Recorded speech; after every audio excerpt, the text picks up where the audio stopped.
Pasca dituduh membawa kabur sebuah unit mobil tanpa sepengetahuan pemiliknya dari sebuah apartemen di Bilangan Kelapa Gading, Jakarta Utara, Master Limbat akhirnya tampil dan angkat bicara. Merasa tuduhan yang diarahkan kepadanya tidak berdasarkan fakta-fakta dan juga merupakan sebuah fitnah, Limbat pun memberi peringatan kepada pemilik mobil yang bernama Ibrahim dan juga pengacaranya Ilal Ferhat untuk tidak lagi menudingnya telah mencuri. Lebih lanjut, pengacara Limbat pun menegaskan bahwa dugaan tindakan fitnah atau menuduh orang tanpa bukti yang jelas dapat dijerat dengan pasal berlapis, yaitu pasal 310 dan 311 KUHP serta pasal tentang UU ITE. Saya tegaskan lagi, itu fitnah, itu pencemaran nama baik. Jadi saya harap yang sudah menuduh, memfitnah daripada klien kami, ya siap-siap saja. Karena ini murni pencurian. Artinya ini benar-benar murni pencurian. Jadi nggak ada masalah kaitan dengan sangkut paut dengan hutang piutang. Kuasa hukumnya juga, saya mau ingin tegaskan ya, dia itu paham nggak persoalan-persoalan seperti ini, ya kan? Kalau bahasa di media beberapa hari yang lalu saya lihat bahwa klien kami langsung disebut mencuri. Ini belum ada putusan hakim loh, sudah langsung menuduh begitu.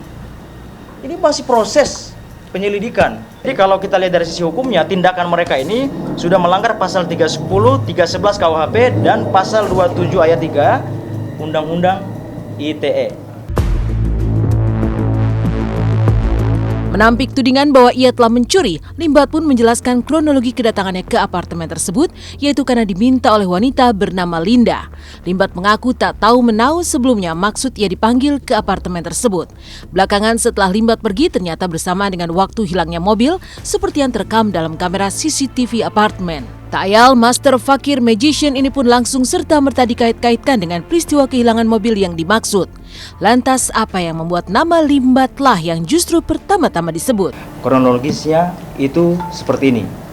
Pada malam itu, Master diminta oleh Ibu Linda, di mana Ibu Linda ini adalah sahabat daripada Master, kerabat dan juga bisa dianggap seperti keluarga karena sudah sangat dekat. Di mana pada saat itu suami daripada Ibu Linda ini dan beberapa rekannya itu lagi di luar kota. Master diminta untuk menemani, saya tegaskan menemani ke sana. Dan Master belum tahu tujuan ke sana untuk apa dan seterusnya. Setibanya di sana Master, Ibu Linda dan kawan-kawan ini sudah lebih dulu naik ke apartemen itu. Master menyampaikan bahwa saya sudah di lokasi.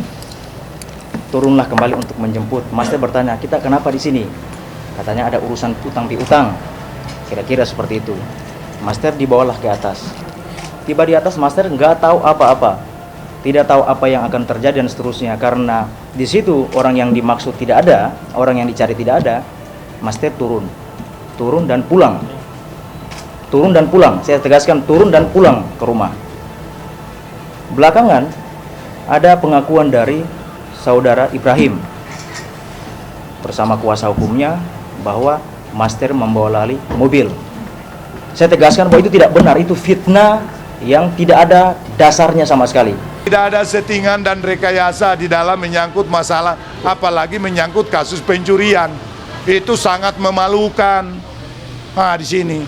Tetapi saya sebagai pribadi, mungkin Limbat dalam masalah ini tidak sadar kalau dia ini diperalat atau dipergunakan oleh dua wanita ini untuk melakukan kejahatan. Dia pun sendiri tidak sadar. Mengaku tak terlibat dalam aksi pencurian seperti yang dituding Ibrahim dan Ilal, Limbat merasa nama baik dan reputasinya telah dicoreng. Tak hanya itu, Limbat menganggap bahwa tudingan yang tidak berdasarkan pada fakta itu akan berakibat buruk pada kredibilitasnya di dunia hiburan tanah air. Lantas benarkah Limbat siap melaporkan balik Ibrahim dan sang pengacara Ilal yang telah jelas-jelas dan secara terbuka menuduhnya mencuri mobil? Bukti seputar ini kan barang bukti sebuah mobil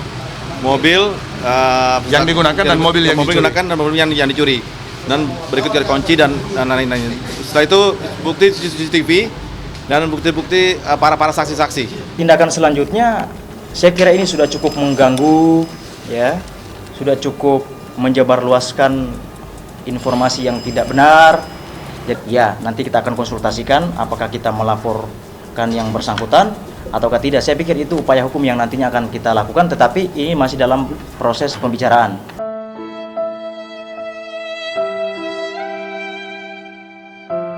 Jika Master Limbat harus menghadapi dugaan fitnah yang diarahkan kepadanya, pedangdut Cita Citata justru menghadapi kesedihan lantaran sang ayah yang telah lama sakit akhirnya tutup usia. Tapi benarkah Cita hanya menyempatkan waktu beberapa jam saja untuk mengikuti pemakaman, lalu pergi lagi untuk bekerja di luar kota? Tidakkah ia berduka atas kepergian sang ayah? Simak kisahnya sesaat lagi, hanya di Intens.